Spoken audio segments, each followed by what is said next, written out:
I did it! What's up guys, it's me Kade, and it's been a couple months since I last talked about Mega Man, and some surprising announcements have happened since that last video. But I didn't want to overstimulate you guys with a lot of Mega Man games at once, which is kind of the sentiment of 4, 5, and 6 at the time, but we'll get to that soon enough. Let's finally close out the chapter of Mega Man by taking a look at Mega Man 4, 5, and 6.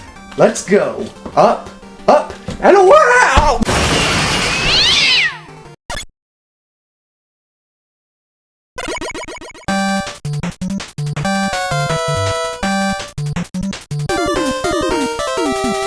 Despite Mega Man 3 being released not quite ready, it was still very successful.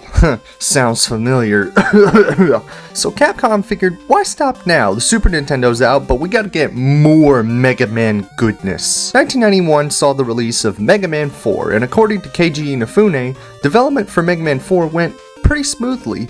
Fan-made Robot Master designs were barely changed, and the lineup overall I think is pretty solid. With special mention to Dustman, who was designed at the time by young Yusuke Murata, who would later become the main artist for the One Punch Man manga. Winners received a limited gold edition cartridge of the game, and it's very rare, with only 8 copies in existence. The collector inside me is screaming right now. Mega Man 4 takes place 1 year after Mega Man 3, odd that they don't specify the year. A new threat faces Mega Man and his fam, but instead of Dr. Wily, it's a different scientist named Dr. Cossack, who hails from the Mother Soviet Russia, who wants to throw his Ushhanka into the ring to try to take over the world.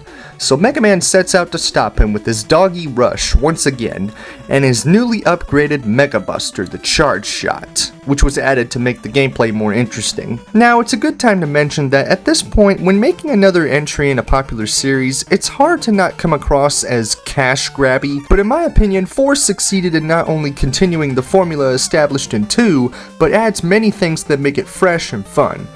Now, if you are at least familiar with Mega Man shtick, or have seen the previous video I made on 1, 2, and 3, I'm not going to go into super crazy detail about explaining the basic gameplay because I don't want to come across as a dead horse beater. You have 8 stages to pick in any order, get through the stages to fight the boss at the end, get the weapon, bing bang boom pow. Side note here, anybody notice the similarities to the Brady Bunch here? Or to people my age, the Shrek 2 DVD menu? Shrek 2! The real jackass movie! Yeah. Each stage is once again varied in themes, and it's a nice sight to my 8-bit loving eyes. The backgrounds are pretty, the mini-bosses are large and detailed, the controls are smooth as always, with the exception of knockback. Yep, nowadays I may give Castlevania and Mega Man passes for limited attack range, but knockback is a design choice I will never fully get used to. Thankfully, it's not as big a deal here since the enemy placement is nowhere near like how it was in the earlier games. So what's changed tool-wise? Well, Rush Jet was nerfed to only move horizontally with slight up and down movement, which kinda sucks, but he was pretty OP in Mega Man 3, so it's fair. Rush Coil and Rush Marine are also back to get stuff out of reach and to make water travel less annoying. The level design itself is overall pretty solid. Each stage flows around the same pace and they don't feel unfinished. Looking at you, Needleman. Also, something to mention here is that this game is where the developers started incorporating secondary paths. Previous entries were pretty linear, but here, some stages have paths that you can go down to either act as a shortcut or a place to get some goodies as a reward for your trouble, like extra lives, tanks. Or you could bump into Eddie here, a new companion made by Dr. Light that gives you a random item whenever you see him. And yeah, everybody knows about going out and then back in the room to trick Eddie into giving you a different item. That's right, we're gonna cheat. And if you guys are wondering where Kade is, don't worry. Don't worry about him. Also in Pharaoh Man and Dive Man stages, going down these 2 paths takes you to 2 new gadgets you can use. The balloon that acts like item number 1 in Mega Man 2, and this grappling hook that helps you avoid enemies or get you an item out of reach. It also gives you this derpy face whenever you get ready to use it. I love this. Hey Mega Man, do you think Mega Man 4 is better than Mega Man 2? Shut up, said James. It's not funny. You, I think it's hilarious. How do you like that? Music-wise, the game is really nice, and while it's not Mega Man 2 levels of quality, it's got some bangers.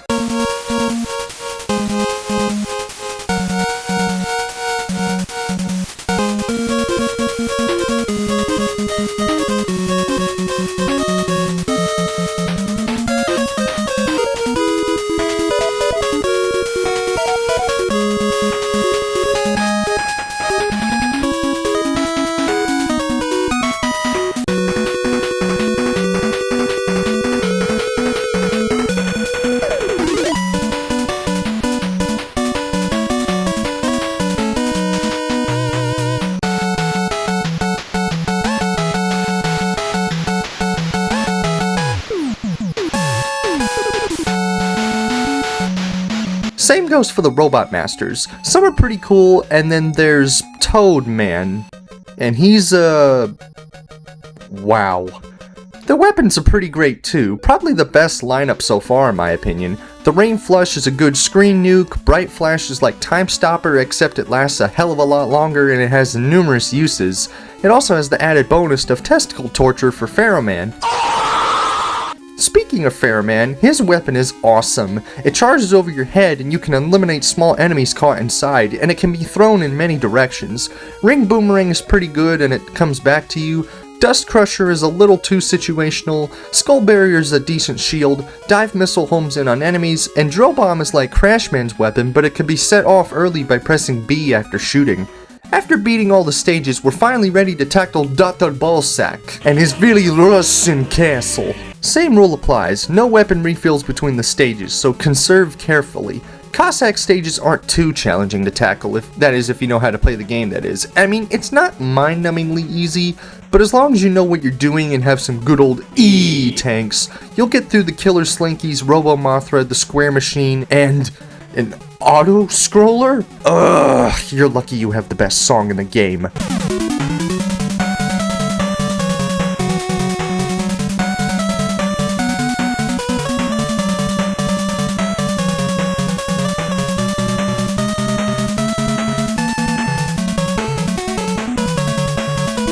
And then you make it to the Mad Doctor with his bad touchy grabber. But after the fight, Proto Man appears with a girl who reveals herself to be Cossack's daughter, Kalinka, who was kidnapped by Dr. Wily, who forced Cossack to fight Mega Man to avoid anything bad happening to her. Wily then shows up to reveal that he was the bad guy all along. What a twist! And with his returning spaceship and uncomfortably suggestive eyebrows, Please don't do that. Wily shows his fourth castle that he somehow has the money to build again. And this time it's filled with new challenges for us, like all these Mets.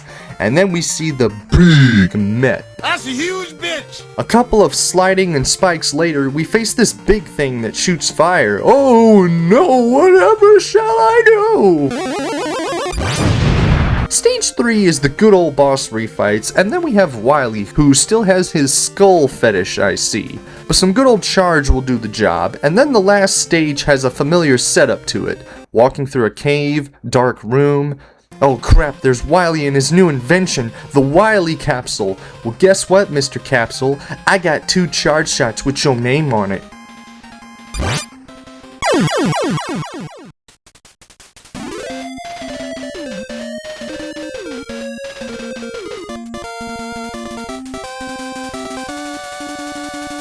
Crying bitch! Where? Yay! But Wily manages to escape, as do we, and boom! Even the explosion is a skull. Skullman, did you make this castle?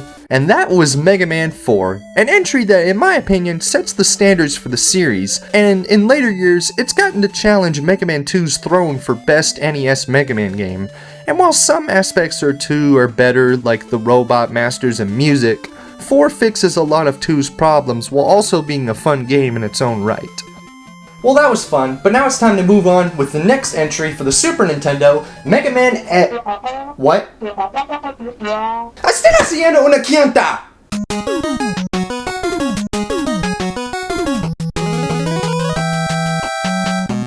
1992, Inafune was now the head of development on the Mega Man games, and according to him, 5's development time was a bit more trickier than 4's. Over 130,000 applications for designs were submitted, and they had to keep making numerous redesigns. The game was also made to be much easier than its predecessor, and how that turned out, I'll get to that later. Ultimately, the game came out, and ever since, it's always been seen as the middle child of the second half of the NES sextology. Sex. Shut up! So let's see if that sentiment still holds true today. The plot of the game is pretty basic, like pathetically basic. 8 new robots are wreaking havoc across the world, but this time they're being led by a familiar face who kidnaps Dr. Light. Proto Man? Gang? Steve? It looks like we have a real mystery on our hands. As before, you have 8 stages, get through them, beat the boss, get the weapon, yada yada yada, but this time, we got a new thing in the levels. Each stage has these letters you can collect to spell out something. Finding them all allows you to access a new robot friend, Beat the Bird, an invention Dr. Ballsack made us as an apology for getting Rock involved in Mega Man 4's plot. And Beat is the greatest thing I have ever seen in my life! He can attack enemies and bosses for you, a worthy reward for finding all the letters in the stages. As for the stages, there's not really a whole lot I can say about them. I think they're visually pretty and they have some cool gimmicks like the high jump and Starman stage, this trippy wall effect in Anti-Gravity and Gravity Man stage, this cool jet ski section in Wave Man stage, and Charge Man stage is on a choo-choo train. But these stages just kind of feel lacking.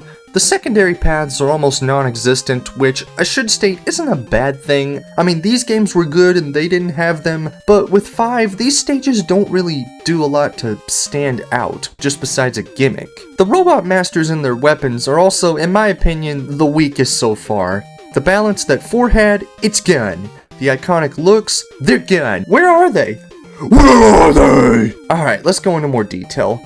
The only cool Robot Masters to me are Starman and Napalm Man. The rest aren't bad per se, I just can't remember them that well compared to 2's. The weapons are okay, but some just really suck. Star Crash is basically the same as Skull Shield. Water Wave would be cool if it worked in the air. Yeah, only working on the ground? No thank you. Crystal Eye bounces everywhere, it can easily miss targets. Gravity Hold is just another screen nuke, but I'll admit it is pretty useful when you got a bunch of guys on you and you just want to get them to float. Gyro Attack has some uses, but it's not enough to justify using it a lot. I do like how you can control the altitude though. Charge Kick is pretty alright, a slide that you can hit enemies with and cut through stuff with invincibility frames. Oh yeah. Napalm Bomb, or the N-Bomb as it's abbreviated,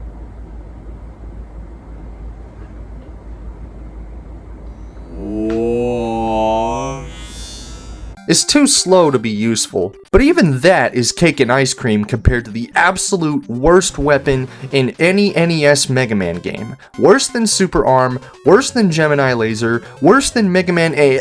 Okay, Mega Man 8 is better, it does have cool cutscenes. We'll find Dr. Wally. Power Stone. Why is it the worst? Just look.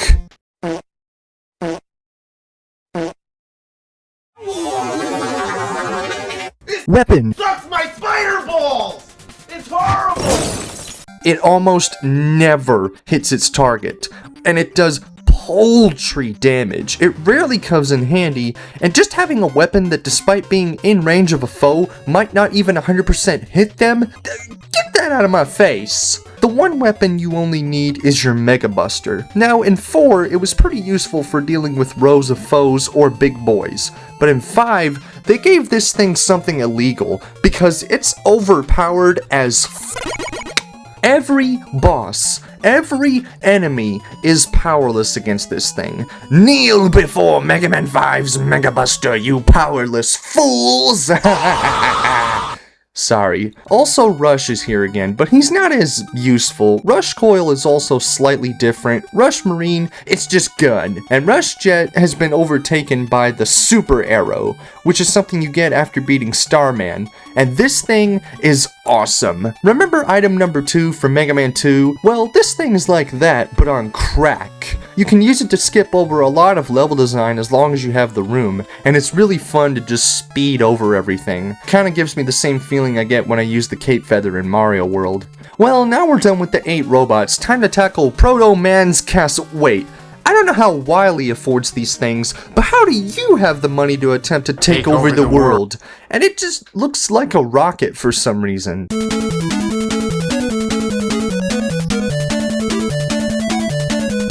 The castle is pretty simple to tackle. Yeah, even the disappearing blocks can't stop me. And Beat pretty much just makes all the bosses a joke. Super Arrow also gives me a free pass over a bunch of things. Dark Man ain't got nothing on me, and neither does this fake Proto Man. Come on, I knew it was a fake the whole time. Not pretty clever, game. Wily appears and reveals that he framed Proto Man and he is the bad guy again! What a twist! We got another castle! I just don't know how you keep doing this! I just can't anymore! I can't anymore! It's pretty easy, nothing we can't handle. And you're giving me an M tank? Yeah, Inafune, you kinda went a little too much on the easy side in my opinion. I guess to keep this section longer, let's talk about that music. And it's okay. The title theme is good, Star, Wave, and Crystal Man themes are pretty alright. But the best theme in the game is, hands down, Napalm Man.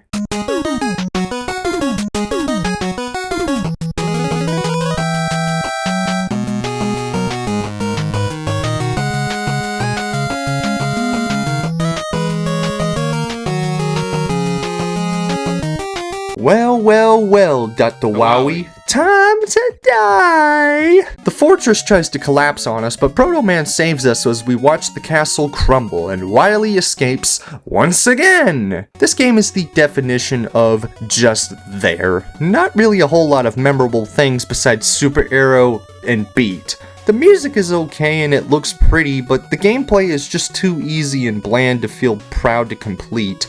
It almost makes the passwords completely unnecessary. Now again, I don't think Mega Man 5 is bad, but in comparison to the other games in the series, it is kind of the weakest. Now it's at this point where most developers would have stopped and moved on to the Super Nintendo. But not Capcom. They had one more game up their sleeve. And is this game going to be an improvement over Mega Man 5? Well, you may already know the answer, but let me tell you anyways.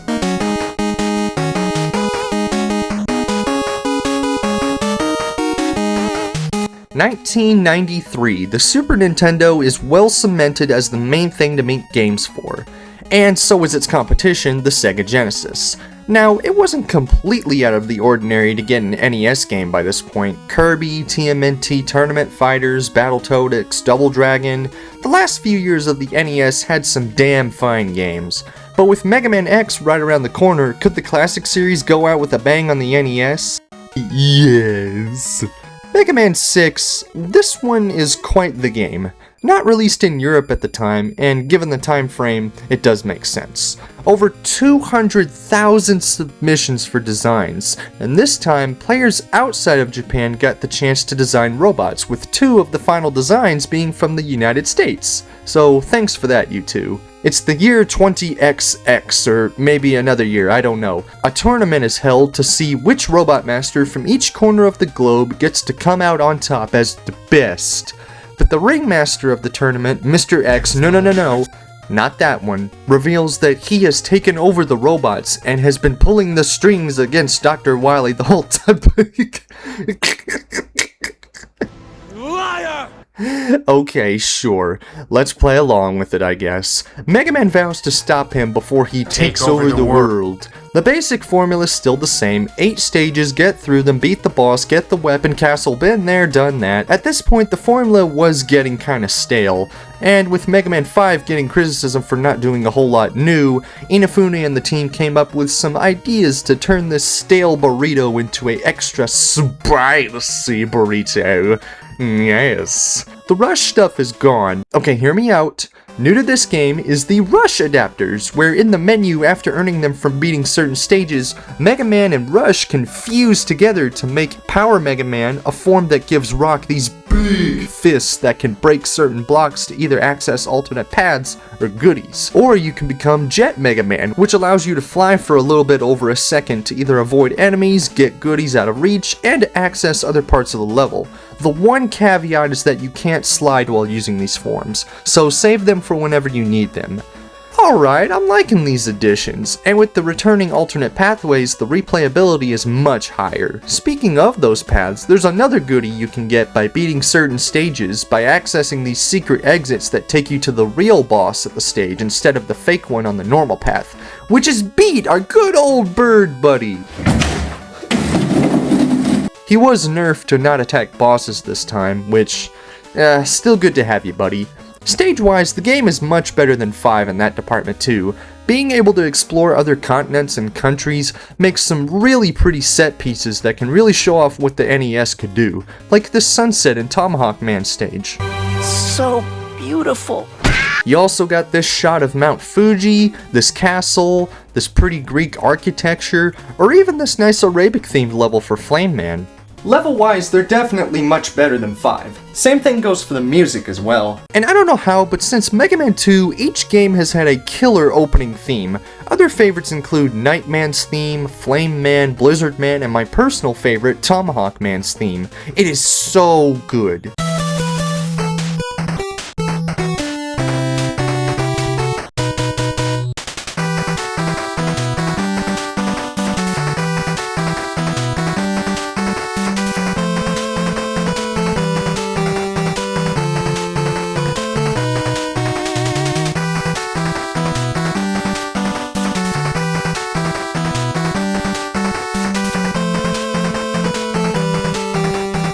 I am a little critical of Plant and Windman because they are kinda generic, but everybody else is pretty visually distinct and nice to look at. You even get their stats before you start the stage. Kind of useless since this doesn't help me, but a nice detail regardless. Weapon-wise, Mega Man 6 is also much better than 5, but I wouldn't say it's as good as 4. Flame Blast is pretty strong and lingers for a bit. Night Crusher boomerangs back and can be angled to reach certain enemies out of reach to make the path easier up ahead. Blizzard Attack has decent coverage. Plant Barrier is, say it with me, the standard shield. Silver Tomahawk is decently strong but a little situational. Windstorm has its uses but feels kinda weak. Yamato Spear is just like Needleman's weapon, aka it's just your standard straight shot, but it can pierce shields, so that's cool. And Centaur Flash is the basic screen nuke. This game in particular is probably more beginner friendly than 2 or 5. 1-ups and health drops are far more frequent, so pretty much by the time you get to the Mr. X stages you'll be swimming in them. The Mega Buster was also downgraded back to how it was in Mega Man 4, so some bigger enemies take more than one charge shot, but that was definitely needed. Password Bingo is also back as always, but the game is a pretty comfortable ride in my opinion, so you'll end up reaching the stages in no time. The same no refill between the last stages rule is here, not that it matters since we're decked out with a lot of stuff. The first X stage has this shortcut that gives you a lot of E-tanks and extra lives, which it is hard to get, so I'd say it's a good reward. The first boss gave me some trouble, but it was manageable. Stage 2 has these dumb invisible pits and some nets, but it's not so bad with some Silver Tomahawk. Stage 3 has some pits, but Jet Mega Man makes these bearable. And side note, this boss kinda reminds me of Mr. Bucket. Mr. Bucket, popping balls in my mouth. The balls will pop out of his mouth. Mr. Bucket. Stage 4 spoils us with some more E-tanks, and we finally face Mr. X Tyrant, gonna give it to ya Yokai Watch 3 boss himself, and his swinging ball. Hey, phrasing! But then he reveals that he was Dr. Wily! What a twist!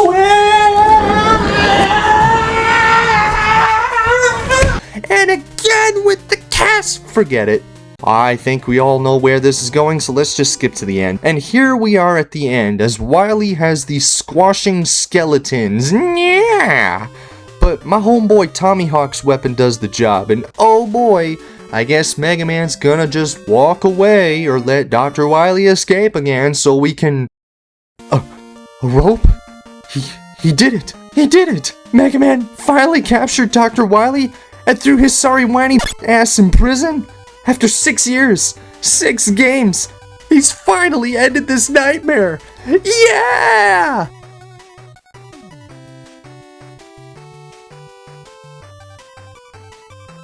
Just let me have this just once. Well, that was Mega Man 6, and despite being kinda been there, done that at this point, it's a much better entry to end the NES line off on.